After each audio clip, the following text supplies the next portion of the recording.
तैयो छोड़ी हमारा तू कहै छी गलत गे। अच्छा चुप रहा। हे गई तोरा पटावेले कर लियो मेहनत गे तैयो छोड़ी हमारा तू कहै छी गलत गे। करे छी वादा हमारा से ज्यादा प्यार तोरा कोई नहीं करता है गई है। भगवा की नहीं यहाँ से मंगबो त दैले पड़ता हे गई मंगबो त दैले पड़ता। चल हट मुंह देखले बड़ा मंगबो त दैले पड़ता दैले पड़ता।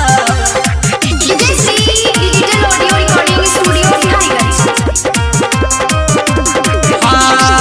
ये ना नहीं धोखा दे तू ये कबेरी मौका दे तू प्यार के हमारा के रानी गिफ्ट अनोखा दे तू गिफ्ट अहे गई।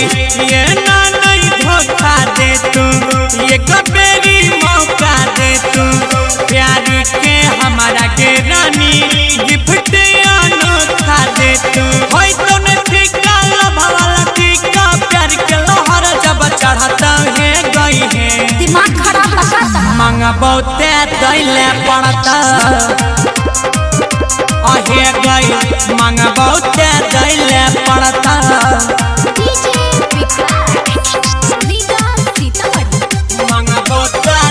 मंगबो ते दैले पड़ता। म्यूजिक बाय रसल Kumar. Digital audio recording studio नहीं नहीं छूटे दी है मजा हमारा लूटे दी है अपना लब के सिला पड़े चटनी तू कूटे दी है तू कूटे गे रानी नहीं नहीं छूटे दी है मजा हमारा लूटे दी है अपना लब के सिला पड़े चटनी तू कूटे दी है। छोरा के से गुड दुख कर सबटा गौरव जइया बिहार तव है गई है। मंगबो त दैले पड़ता हे गई मंगबो त दैले पड़ता।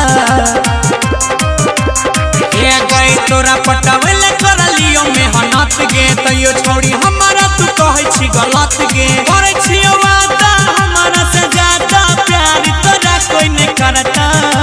भगवा की नहीं यहाँ से मंगबो त दैले पड़ता